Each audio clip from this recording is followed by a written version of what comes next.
របៀបដាក់សុវត្ថិភាពការពារ account Facebook និង page កុំឲ្យគេ hack ចូលបាទសួស្តីបងប្អូនទាំងអស់គ្នាជួបខ្ញុំម្ដងទៀតហើយនៅវីដេអូនេះយើងដាក់ដើម្បីការពារសុវត្ថិភាពដល់ account របស់យើងអូខេអញ្ចឹងបងប្អូនទាំងអស់គ្នាយើងជ្រើសរើសយកដល់ account មួយណាជា account របស់យើងដែលយើងគិតថាជា account យើងប្រើការណាយើងចង់ចាក់សោដើម្បីកុំឲ្យគេអាចលួចចូលលេង account របស់យើងបានហើយសម្រាប់បងប្អូនយើងលក់ online ការចាក់នេះមិនត្រឹមតែការពារ account យើងទេគឺយើងអាចយកទៅ boot page បានផងដែរនៅពេលណាដែលយើងមាន account ចាក់សោសុវត្ថិភាពហើយ Facebook បានធ្វើការអនុញ្ញាតឲ្យបងប្អូនដែលលក់ online ចង់ប្រម៉ូទ page បាទបងប្អូនដែលចង់ប្រម៉ូទផលិតផលរបស់បងប្អូនណាហ្នឹងហើយគឺយើងអាច boot បានបងប្អូនណាគឺយើងអាច boot បាននៅលើ account មួយហ្នឹងផងដែរបាទ account យើងមិនបានធ្វើការចាក់ការពារសុវត្ថិភាពទេគឺ Facebook គេនឹងមិនឲ្យយើងបានធ្វើការ boot បានទេអញ្ចឹងបងប្អូនទាំងអស់គ្នាកុំឲ្យខាតពេលយូរតោះយើងចូលទៅចាក់សោសុវត្ថិភាព account របស់យើងទាំងអស់គ្នាទៅចូលមក Facebook មកបាទនៅពេលដែលចេញលក្ខណៈបែបហ្នឹងបងប្អូនទាំងអស់គ្នាយើងចូលទៅចាក់សោសុវត្ថិភាពបងប្អូនចុចកន្លែង profile របស់យើងមកកន្លែងត្រេក3ហ្នឹងបាទចេញលក្ខណៈបែបហ្នឹងបងប្អូនអូសទៅលើបងប្អូនមកយកកន្លែងនេះបាទចាំបងប្អូនទាំងអស់គ្នាយើងមកយកកន្លែងពាក្យមួយដែលគេដាក់ថា setting and privacy ការកំណត់ឯកជនភាពអញ្ចឹងបងប្អូនយើងសម្រាប់បងប្អូនយើងអត់ចេះមើលអង់គ្លេសបងប្អូនខ្ញុំចង្អុលកន្លែងណាបងប្អូនចុចចំកន្លែងហ្នឹងមកណាបាទចាំបងប្អូនចុចកន្លែង setting and privacy កន្លែងហ្នឹងមកបាទបន្តមកទៀតចេញលក្ខណៈបែបហ្នឹងបងប្អូនទាំងអស់គ្នាគឺយើងយកកន្លែង setting បាទចុចលើ setting មកបាទបន្តមកទៀតចេញលក្ខណៈបែបហ្នឹងបងប្អូនទាំងអស់គ្នាគឺយើងយកកន្លែងនេះមកណាបាទ see more in account center បាទឬមួយក៏ចុចកន្លែងនេះក៏បានដែរណាបាទឲ្យទៅមកដល់ក្នុងបណ្ដុំហ្នឹងគឺយើងអាចចុចលើនឹងបានបាទចុចលើនឹងមកអូខេអញ្ចឹងចេញលក្ខណៈបែបនេះបងប្អូនទាំងអស់គ្នាយើងអូសទៅលើទៅបងប្អូនមកយកកន្លែង password and security បាទបងប្អូននេះកន្លែងនេះណាបាទអញ្ចឹងបងប្អូនទាំងអស់គ្នាយើងចុចកន្លែង password and security មក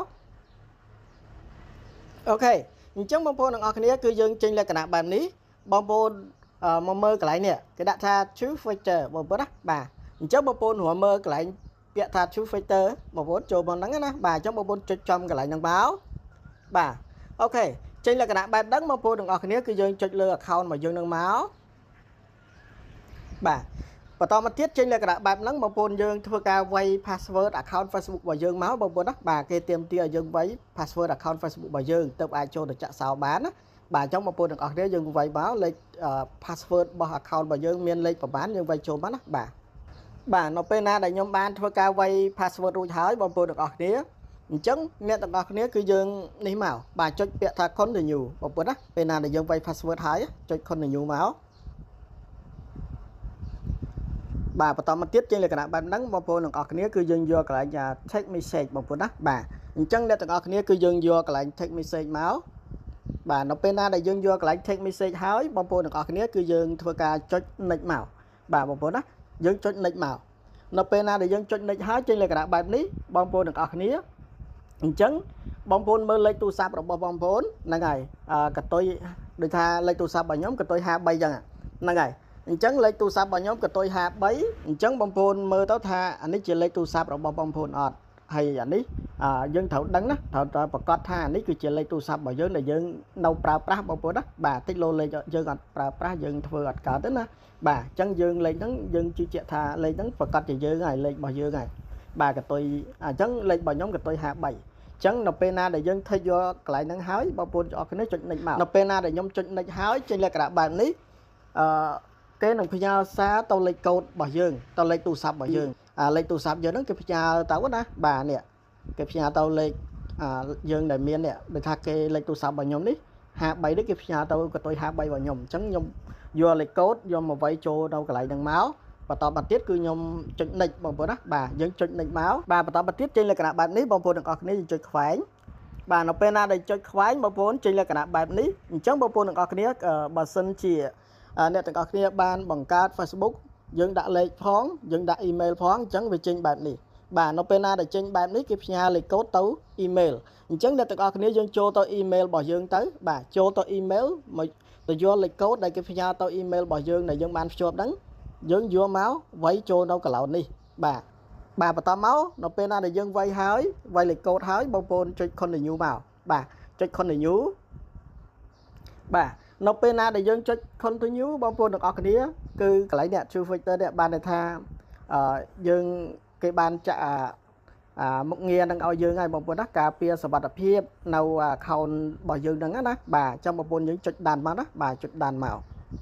បាទតែប៉ុណ្្នឹងមកគឺជាការស្រេចបងប្អូនទាំងអស់គ្នាណាបាទអញ្ចឹង account Facebook របស់យើងបានការពារដោយ True Factor បងប្អូនទាំងអស់គ្នាពីក្រុមហ៊ុន Facebook អញ្ចឹងនៅពេលណាដែលមាននរណាម្នាក់ទោះបីគេស្គាល់លេខទូរស័ព្ទយើងក្តីគេស្គាល់ password យើងក្តីគេព្យាយាមលុកចូលក៏មិនអាចលុកចូលបានដែរដោយសារអីដោយសារតែយើងចាក់ True Factor អញ្ចឹងពេលណាដែលគេលុកចូលក្រុមហ៊ុន Facebook គេនឹងផ្ញើលេខកូដមកឲ្យយើងលុះត្រាណាដែលយើងផ្ដល់លេខកូដហ្នឹងទៅឲ្យគេបាទគេអាចចូលបានអញ្ចឹងណាបងប្អូនណាបាទទោះបីគេមាន password យើងទោះបីគេមានលេខទូរស័ព្ទយើងគេលុកចូលក៏លុកចូលអត់បានដែរបងប្អូនណាដោយសារអីដោយសារតែយើងចាក់ True Factor គេការពារសុវត្ថិភាពរបស់យើងអញ្ចឹងតពេលណាដែលគេលុកចូលក្រុមហ៊ុននឹងផ្ញើលេខកូដមកឲ្យយើងដែលយើងជាម្ចាស់ផ្ទាល់បាទជាម្ចាស់កម្មសិទ្ធិផ្ទាល់ហ្នឹងហើយគេផ្ញើលេខកូដមកឲ្យយើងអញ្ចឹងលុះត្រាតែយើងហ្នឹងយកលេខហ្នឹងលេខកូដហ្នឹងយកទៅឲ្យគេបាទគេអាចចូលបានដោយស្វ័យប្រវត្តិបើមិនអញ្ចឹងទេទោះបីគេស្គាល់ password យើងគេស្គាល់លេខយើងគេលុកចូលក៏លុកអត់បានដែរបងប្អូនណាអាហ្នឹងមុខងារហ្នឹងគឺសុវត្ថិភាពបែបហ្នឹងបងប្អូនណាអញ្ចឹងសូមឲ្យបងប្អូនយើងជួយចែករំលែកវីដេអូនេះម្នាក់មួយផងបងប្អូនណា